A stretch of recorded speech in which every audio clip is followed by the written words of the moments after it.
nice having such a powerful left arm. Just carry my generator, carry my mortising chainsaw. It's the first cold day of the season. Had some frost. Now I'm gonna go mill a log and make some pieces for a little storage area I'm building. More to come.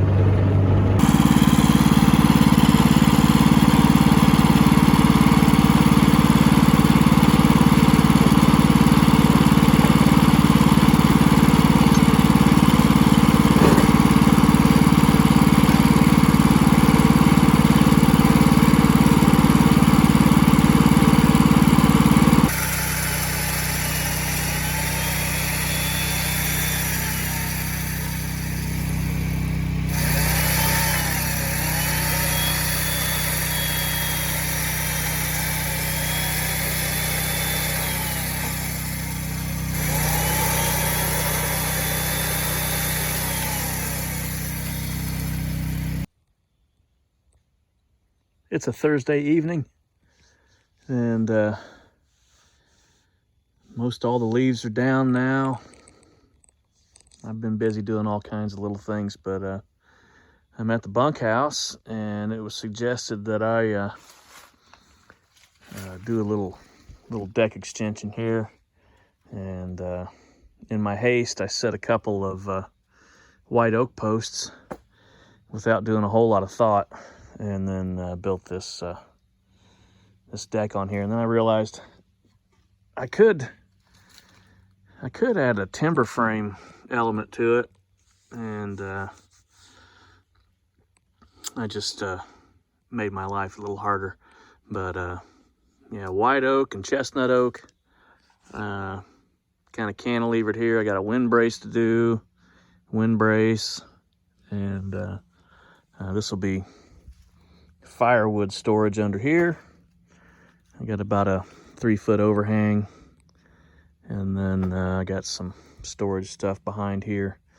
That 24-inch overhang does a good job of shielding all that, and then I projected another 24 inches over there, so that should cover that good enough for the bunkhouse, and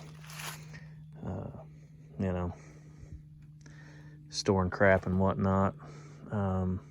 I've had this tarp up forever, and it's kind of crunchy now, but going to do some horizontal woodwork there, and then I'll do just a sheet metal back all the way down to grade, and then that'll be a good spot to stack firewood.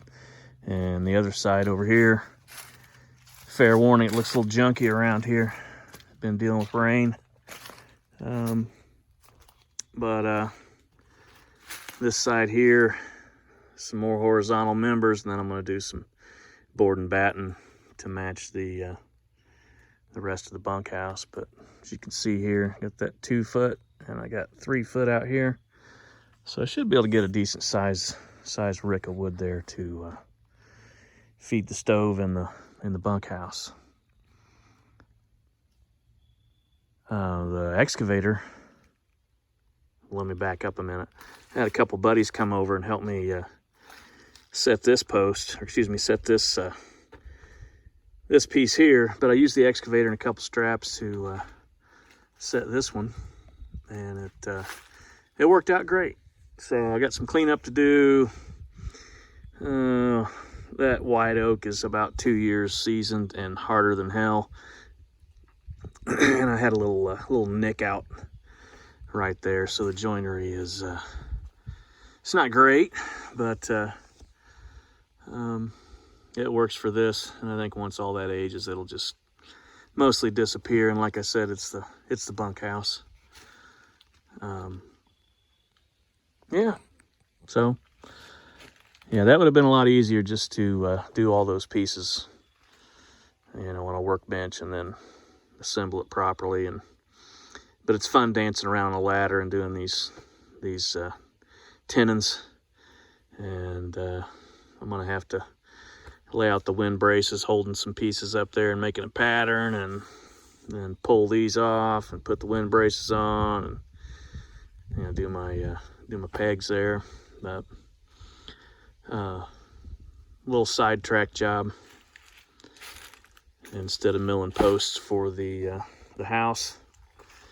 But, and if you haven't noticed yet, that's a 6x6 going into a 6x6, and this is a, what was that one, like 4.5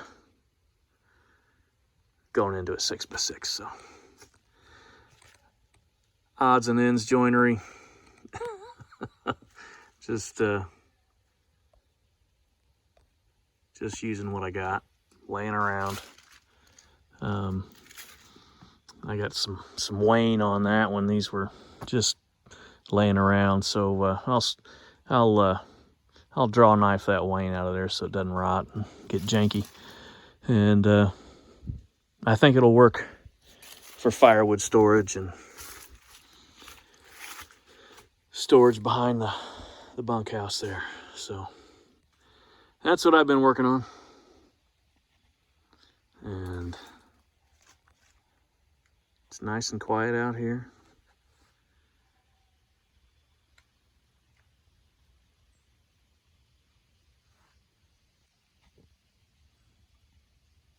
Nice autumn evening.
It's a workout.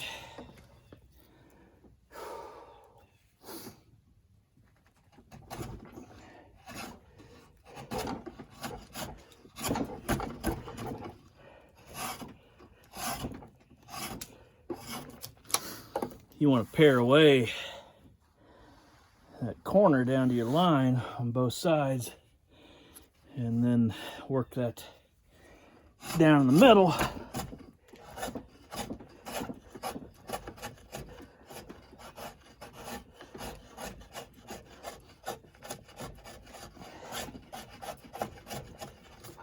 Till you start to get close, you'll start seeing that chamfer build up. know, a fella could do this with a bandsaw, which would be the easiest way. But old Uncle Shrek doesn't have a bandsaw.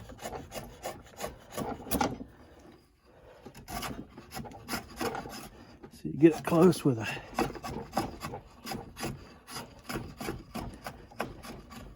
circular saw. Then you come in with a draw knife, and then some of this that steeper cut there. You can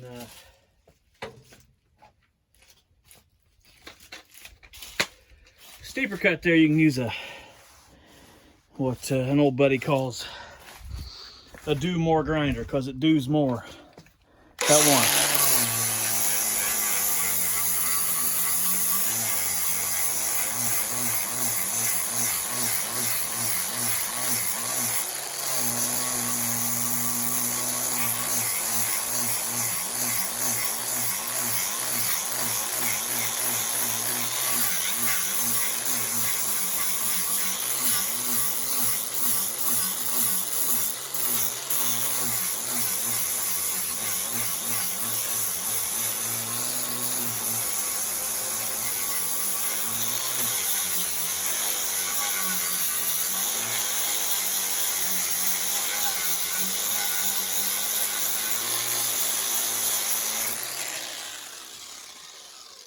Just like that, the old do more grinder.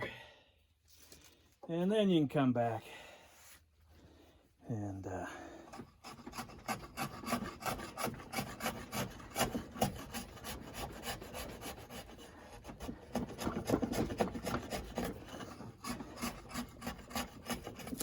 knife some of that out and clear out that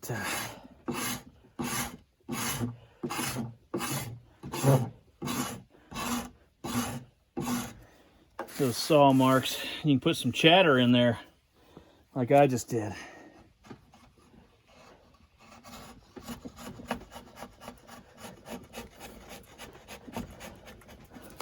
I used to do a lot more draw knife work. Got pretty good at it. This one's a little dull. I need to put an edge on it. But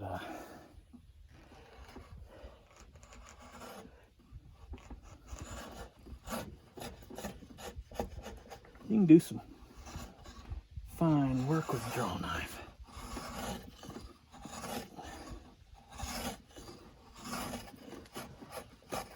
So you don't want to leave those do more grinder marks if you're doing finished stuff, because what you might not be able to see here are the medullary rays coming through where that white oak is quarter sawn. So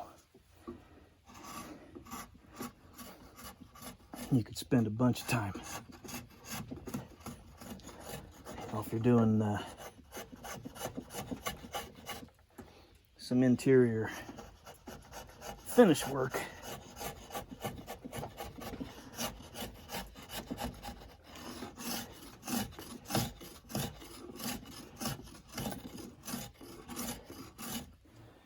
come in with a plane and clean that up. But I forget the name of that plane, but it's got a little bevel.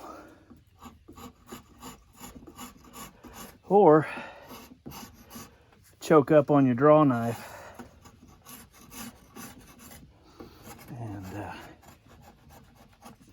come in at a kind of an angle.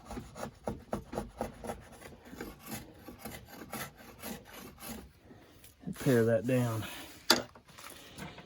And then like this is going outside, so it doesn't really matter. But I do like seeing the figure when I walk by things, even if it's outside. And why not,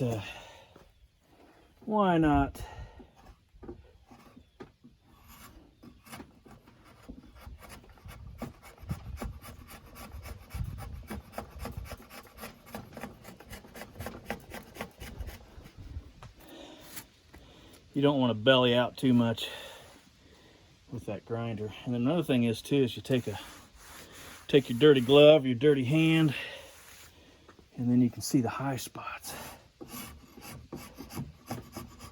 And you start scraping this out. When you come down to finish with a draw knife, you don't want to come down just like that. You want to come at like an angle, about 45. Start working out those high points right there in the middle. You won't get that chatter as much. So there you go. I'm gonna choke up on this and get back to it. I won't bore you with all of it, but I thought I'd show you how I'm getting a radius in here. All right. I generally save this part until everything is assembled, because I've made mistakes before doing a chamfer, and I generally use the gauge of the foot of my router to know where to stop. So I always lay out my lines where it joins. Something about leaving a little bit of square instead of chamfer before it goes into the joint just adds some detail that I like, but to each his own. So here we go.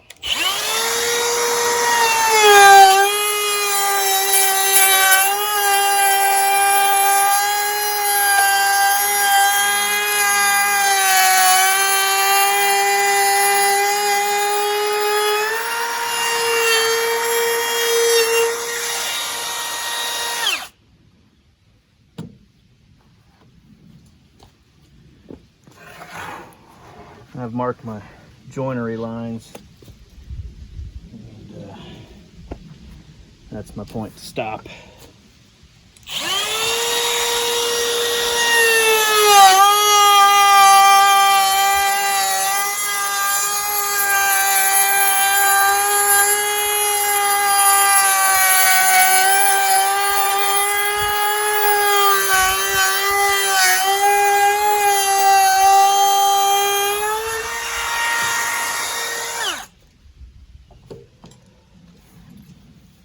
Side.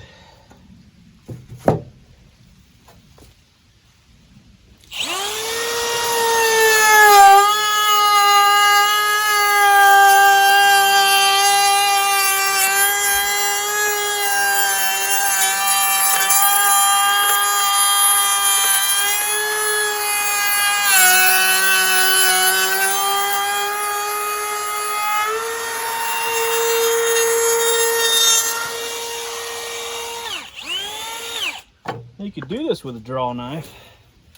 You just have to lay out that line. And I appreciate that look on old buildings and new buildings and people that do that, because you can see the handiworks. But like everybody else, I got a day job and don't have much time on the weekends, and I got a lot of things to do. So I'm going to use this modern tool. And trust me, any of them old boys back in the day that didn't have these power tools, they would have fucking used them. Don't lie to yourself.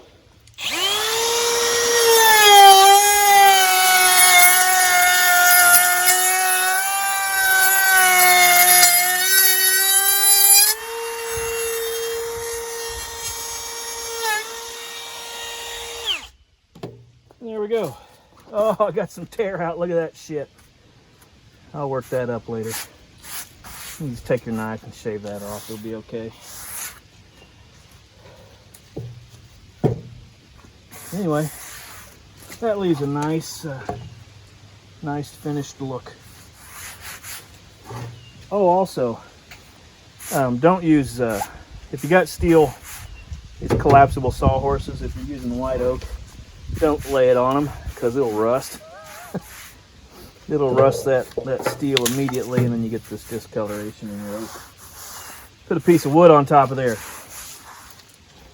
Now you know. All right. Thought I would save you all the boredom of making lots of kerfs, but working on the tenons here. So I got a 2-inch wide board, or a 4/4, and then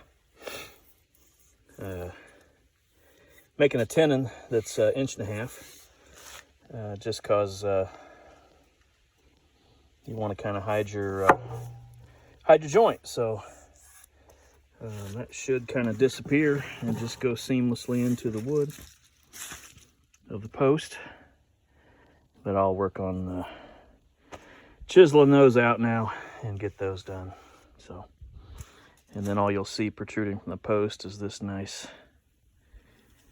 chamfered wind brace.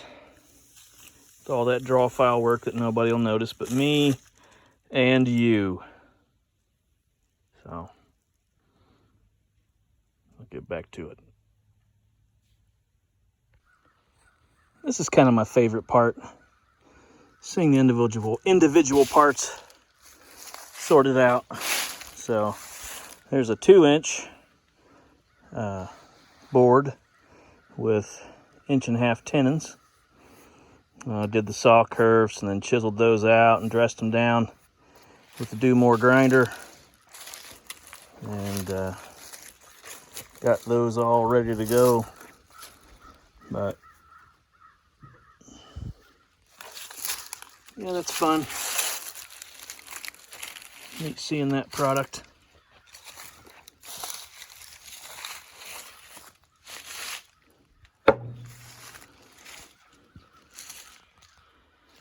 Yeah,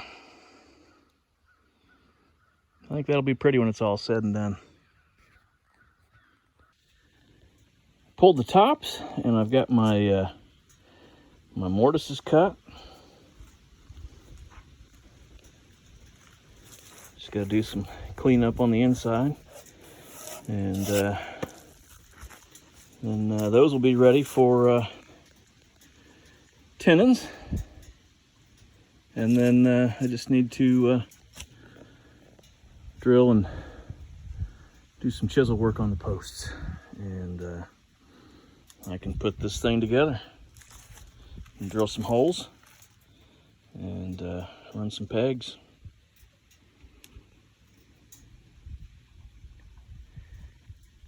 This chainsaw mortiser is real nice. It's real nice. It was pricey, but it's real nice. Had a rainy day today, so finally set up the Sawmill blade sharpener and testing it out on an old blade here. I think I got it dialed in. This thing's there's not a lock washer on it. This cam bolt loosened up, that bearing, so I had to tighten that. And then there's another bolt back here that loosened up, and I had to tighten that. So yeah, not one lock washer, so I'm gonna swap those out and go from there. Also have the tooth setter. It doesn't come with a stand, so I'll probably buy a stand instead of swapping this out every time.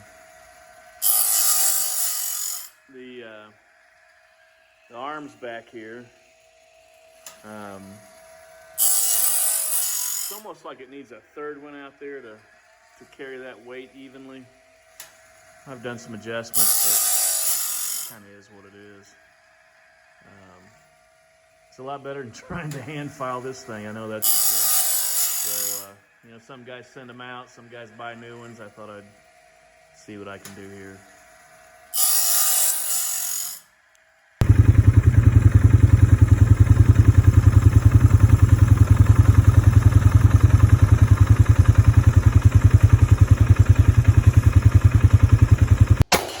That's at 1,000 yards, guys.